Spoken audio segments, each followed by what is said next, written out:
Good evening, everybody, and welcome to the show.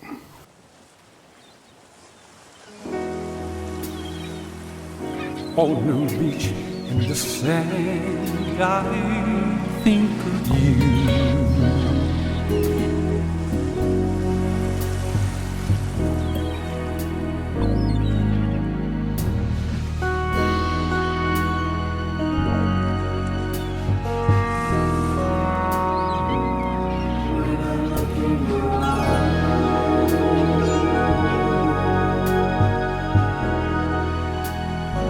I think of you.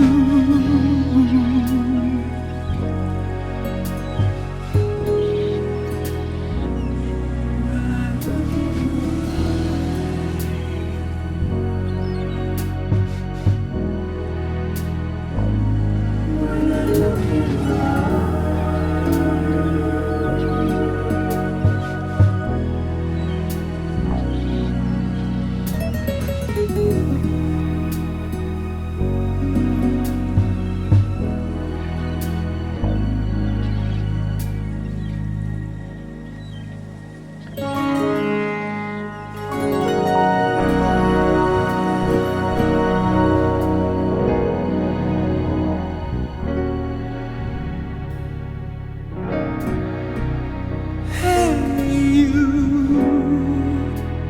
did you realize I love you all my life?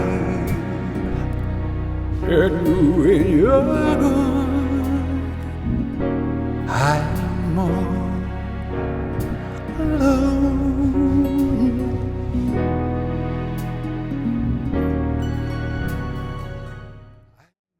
Hello, welcome back. I am Curt Williams, hermeticist, metaphysician, and spiritualist. And today I would like to talk about some things that have been challenging for me to deal with. I've been listening to, I know I talked a little bit last week about Terrence Howard, and I'm very critical of him. And I also listened to Billy Carson. Now, I would like to send a message to both Billy and to Terrence Howard. I don't know him well enough to call him by his first name, obviously. So respectfully, because what I'm doing here, one of the things I'm trying to do here is I am trying to represent the Creator, the true God in heaven, the creator of the universe, which is a very misunderstood thing, simply because of religion. Religion's opinion of the creator of the universe is very contrived. It's not complete. It's not good enough for me. Another factor in humanity which doesn't seem to understand the magnificence of the Creator is that coming from the field of science. I'm going to be extremely critical of science right now. And the way that Mr. Carson and Mr. Howard represent themselves are from a scientific point of view. They're talking about things that I don't think they realize what they're doing in doing so. One of the things about knowledge and information that I have found out is that the more you learn, the more you find out that you don't know. And that will always be the case. Yet you have people who are, in my opinion, pretending to be furthering themselves. Now, I'm not talking about Terrence yet. I'm talking about scientists. My problem with scientists is simply this. You guys are not exactly what you think you are. I know you think you're smart, and you are. I know you think you are innovative. I know you think that in order for something to be correct, it has to be proven by you, which is very arrogant. Empirical knowledge is what you call it. However, here's my problem. Let me kind of equate the story of Christopher Columbus, who discovered America. Or it says in the history books that Christopher Columbus discovered America. Well, the continent of Northern America was there before Christopher Columbus ever got on a boat. So what he in fact did was he realized the country, not discovered it. This is what I'm saying to science. Science has never discovered anything. Science has never created anything that had not already been created by the Creator. Everything that science comes to realize are all things that the Creator did billions and billions and billions and billions of years ago. And it will take science billions and billions and billions of years to catch up to that. But by that time, I am sure the Creator will have expanded. So you will never catch up to the Creator as far as knowledge is concerned. Now, my biggest problem with science is some scientists have a problem believing that there is a Creator. Of all the nerves. Trying to say that, what are you trying to say? That these discoveries or realizations are simply yours and the Creator doesn't exist, so that makes you the authority. Well, there are some science that says that we only use 10% of our brain. Well, you might need to use a little bit more of your brain just to realize what you're saying when you're saying there is not a designer. If there wasn't a designer, you would have nothing to realize. You would have nothing to discover. Everything, if there was no designer, then everything you discover would be something new, which would make you the creator. And you're not. You're not the creator. This is my problem with science. If science would humble itself a little bit and realize that they are only discovering things that have already been, like the Wright brothers. I mean, sure, fabulous guys, I even saw them in some of their first renditions of aerial flight. They even had a machine that was flapping its wings like this. Okay, well, 250 million years before the Wright brothers, pterodactyls were flying all over the planet. So they didn't invent flying. They're still trying to figure out how a pterodactyl did it.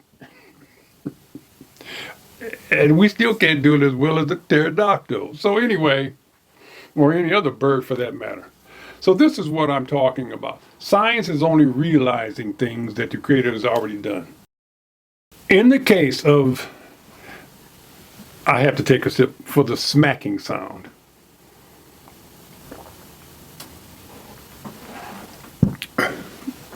Water eliminates the smacking sound. Anyway, in the case of Terrence Howard, he made the statement that obviously what came first, the chicken or the egg? He said it had to be the chicken because the chicken had to have the egg. This doesn't make any sense. Let me give you an example, a simple example. If you take a black person and another black person, they have a child, you're going to have a black person. Okay. If you take a black person and a white person, they have a child, they're going to have a mulatto. Okay, so now, this mulatto would be maybe considered a new species. However, this mulatto did not create itself. So the mulatto is an offspring of two different things. Same thing in regards to a chicken. A chicken, the first chicken, was the offspring of two similar things. Now, it could be said that what came first, the original chicken that defines how we look at chickens, or the egg, well, you would be correct. The original chicken, but nobody's going to find the original chicken or where it came from or blah, blah, blah. Through evolution, let it suffice to know that these are things that are product of two similar things. One similar thing and a variation of that one that was able to conceive had the first chicken. So, but that first chicken had to come out of, anyway. Howard said something else. There's no such thing as a straight line. I don't even know how to deal with that. A straight line is a straight line by definition. You said it was. You said it was a straight line. So how can a straight line not be a straight line? It would be called a crooked line or a non-straight line. If you say straight line, that's exactly what you mean by definition. Now, if you want me to prove where there is such a thing as a straight line, well, consider the top edge of a plank length. Would that not be a straight line? It would. A plank length is a measurement that is so small, it's the first possible thing that can be measured. But since you can measure it at all, it must have some type of upper edge, even though it's the first. It doesn't have room to not be straight. There is no, if there was room, if we expanded a plank length this far and the top edge happened to be not straight, well, this is not a plank length. So a plank length is so close, there's no room. So the top edge of a plank length is at least a straight line. But aside from that, a straight line is a straight line by definition. If it's not a straight line, then this would be called something else. And this is the problem that I have with the way humans start to think when they pretend to know stuff. Now, let me talk about Billy Carson for a minute. Let me have a drink first before I get on Mr. Carson. Now, Billy Carson, I do in fact believe that he is on the brilliant side. He's not Terrence Howard. Terrence Howard is making up stuff. Well, Billy is a real researcher, and he's sincere in what he's doing. He's not making stuff up. But he bothered me a little bit when I saw him agreeing with Terrence Howard. So Billy is more, like I said, on the brilliant side, but yet still, I'm going to say the same thing to him when it comes to spinning wheels, because you guys, what you're doing out here is you're realizing things that the creator has already realized, that has already created. So while you're discovering all these new things, by the time your life is over, you will have discovered this much of the whole scheme of things. Only this much of the whole scheme of things. Now, what I'm proposing is that you guys, or at least Carson, understands what I'm saying when it comes to spirituality. When I say spirituality, I'm someone who connects, who's connected to my spirit. My spirit and I go back and forth. We have a personal relationship. Now, the advantages of that is that your spirit can take you anywhere you want to go. The key is, while your spirit is here and your brain is here, there's a way for your consciousness to travel with your spirit. Once you're able to get your consciousness to travel with your spirit, you will be able to find out all of that stuff. All the stuff that you've ever wanted, because all you have to do is ask your spirit to take me there. To take me there. Remote viewers who sit in a room and try to meditate to find out what happened, then they don't realize that all they're really doing is asking their spirit, because their spirit has seen it before. Spiritual, past, present, future are the same. If I could get a scientist, a real scientist, to understand what I'm saying and let me work with him, because I am not a scientist, so that science speak a certain language. I'm not going to understand all the language that the scientists speak. However, a scientist would. A scientist understands the language. So if a scientist happened to become a spiritualist, I believe I can show you how to do that. I believe so. If a scientist becomes a spiritualist, could you imagine how far that could go? If a scientist becomes a spiritualist, all he would have to do is ask his spirit scientific questions, but the language, they would understand the language. If I ask a scientific question that is beyond my knowledge, I'm not going to understand. My spirit's going to say, you're not going to understand what I'm talking about anyway. I believe that a scientist, if he's talking to his spirit, he would understand. His spirit would understand his own level, and they could reach heights that are beyond anything that they're going to do in a room, in a lab. They will reach heights. If they want to find out anything, a scientist that's a spiritualist could go, and this goes back to Plato, the philosopher. The Plato philosopher said that if you want to find out anything, ask yourself. He's not articulating it the way I did, but for some reason he knew that, simply because that's how he was getting answers. He didn't realize that he was a spiritualist. He just didn't have the language at the time, or the definition that I have of one. But it's the same thing. I'm saying go in. When I say go in, I mean go in and a little up to your spirit. He's saying go into, he knew there's something in there.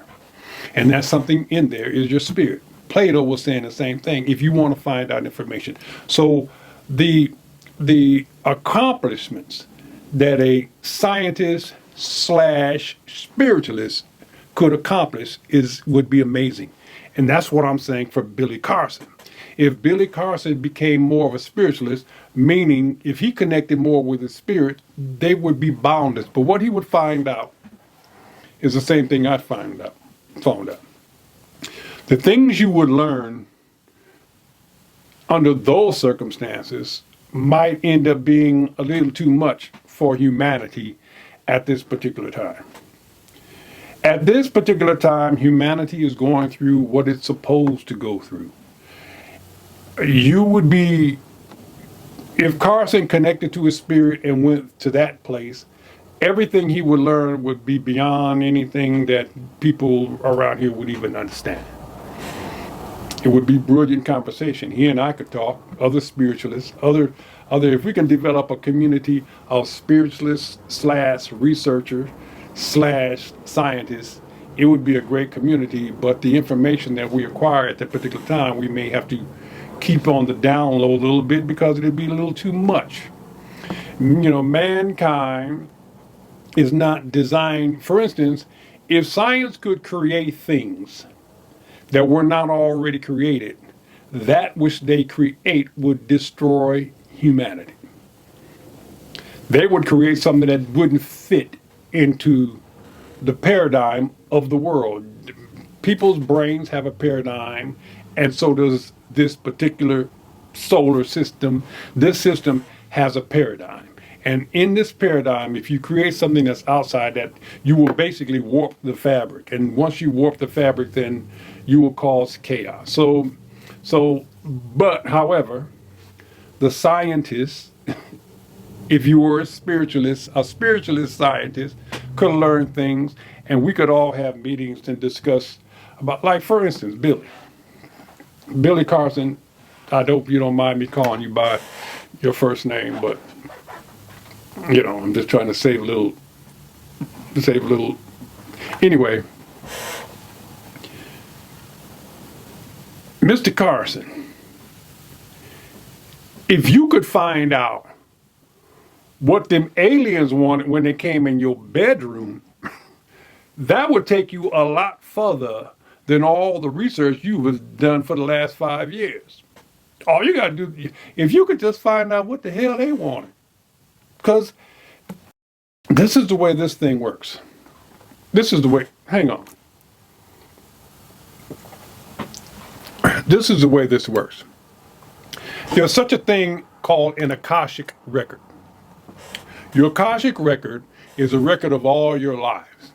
When you die, when your body expires, you're going to go into a judgment system that is involved with the Akashic aspect of it. The Akashic record is going to determine where you go next. The Akashic record is going to say, okay, this is what you have accomplished so far. Let's design the next evolution of your spirit and your brain and your new body, the new body that you're going to have. Let's go there. But at that particular time is when it determines that, guess what? You've been through a lot in the past, and we think we're going to throw some aliens in there on you just to stretch your horizon out a little bit. So when Billy Carson saw aliens in his bedroom, that was something that was decided before he was born. He was going to see that UFO at the airport, which was going to steer him in a certain direction. Then he was going to see some aliens. I'm sorry about what happened to your marriage, but you should not have let that happen but it happened because you didn't understand that this was something that was supposed to happen, and because you didn't understand that, you overreacted. Now, those same aliens that came to see you, if you understand why they came in the first place, you will be more relaxed. You will find that they were harmless, and you can ask them some questions because they came there for a reason. They left, and they left you scared because they realized you weren't ready. I'm not ready. I don't want to see an alien. The reason I don't want to see an alien because I want to be mature enough about it to realize that I'm going to see, but I'm not going to talk about it. I'm not going to tell anybody else because whatever information I get from them, the world wouldn't be ready for. Wouldn't be ready for that. They wouldn't be ready for that. And so basically, if Carson started communicating with his spirit, and let his spirit is already bumping him around, send him into all these directions that he's going. And his directions are brilliant. They're great. But could you imagine what he could accomplish if he connected with his spirit, which he's already doing. He's either not telling anybody or he's not realizing. His spirit is already leading him to all these places. But Howard, on the other hand, I think would reject the whole notion of the spirit leading anyway, because he's going to say he's the one that's driving this ship. He talked about the flower of life. Let me tell you what I think of the flower of life. How much of a piece of nothing it is. We live in what we call the fabric of the universe. When you look at fabric, it is exactly what it says it is. If you look at a woven piece of material such as this, it is fabric. It's woven. It has strings You basically have strings that go this way and they go this way, and they're tightly woven. The thread count is something that, the higher the thread count, the thicker the binding, the thicker, the tighter the weave of the thread. That is called a fabric. The fabric of the universe is the same thing except it's three-dimensional, meaning it's not just flat like this, it's also like this. It's a fabric that is like this. So you can picture it like say it's a big giant square. The reason the fabric of the universe has to be this way is because from a molecular standpoint, as molecules move, they don't move through random space. They go from one point to another. These points are so close together you can't tell. You cannot see this with an electron microscope. But I'm telling you, these molecules, because this is what my spirit has told me, these molecules are going from one point to another, but these points are measured. They are on a particular lattice. They're going up, down, this way, this way. This lattice structure is so thick that everywhere it goes, it is in a particular position. It's like that because the Creator knows where every single molecule is at all times. That's what we're dealing with when we're dealing with the Creator. That's my problem with the Bible. The Bible thinks of the Creator as a simple, beyond simple thing that basically you have a choice: either agree with it or go to hell. That's the extent of the intellectual aspect of the biblical Creator. Either agree with it or go to hell. It's absurd to think that something that could create all that would be that. Anyway. So when I talk about the fabric of the universe and this tightly woven thing where where all molecules are at all times, if you take that and lay the flower of life onto it, well, guess what? Every point in the flower would disappear because it would be overcome by a lattice point in the fabric. So whatever it is, when you try to think that the flower of life has a point here in an empty space, there is no such thing as empty to us because we can't determine what's in it. However, it's not empty. Trust me. It's not empty. And if it was empty, it would be empty for a reason, so it could encompass something else. So basically what I'm saying is the fabric of the universe would cancel out any kind of geometric shape because all lines are within the fabric. If you place a fabric over the flower of life, you will know the flower of life will no longer exist. It would just be a lattice point. Bright people like you would understand what I'm saying. So this is all I'm saying. I'm saying that the more you find out, the more you realize, the less you know.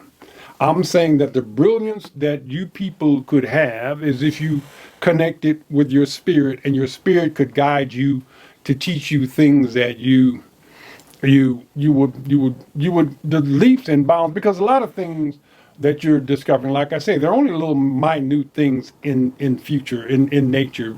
The aliens that were at Billy's place could tell him a whole lot more than he could ever discover pointing a telescope at Mars.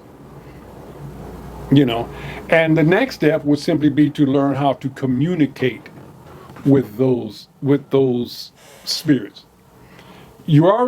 Carson, you already have it on your list. It's already part of your Akashic record. You already have visitations, so basically all you need to do is connect, tell your spirit, tell them to come back, but this time I want to have a sit down and we can figure out some stuff. And I might do the same, but if I ever see an alien, I'm not going to talk about it because I don't want people because I know people can't handle it. I was have to be in a particular group so we could discuss these things. But hey, thank you guys for coming, and we'll be back. And don't forget to press the like button and subscribe. I love everybody, and we'll see you on the next show.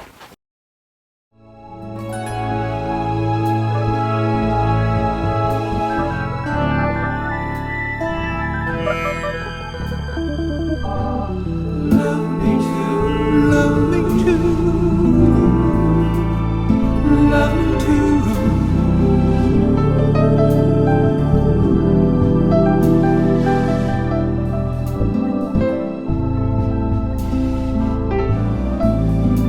Right there, right there. Love me too. Love me too. Love me too.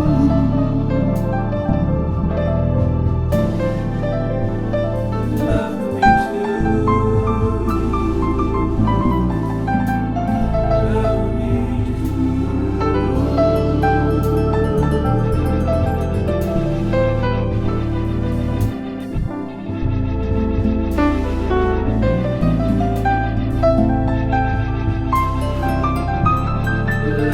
Yes, right there. Love me too.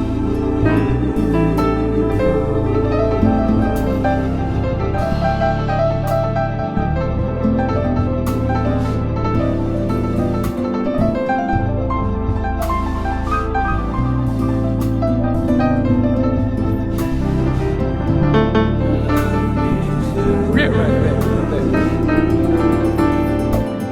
Love me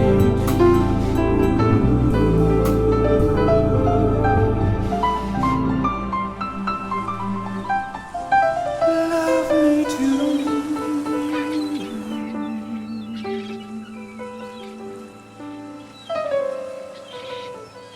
Subscribe and push the like button.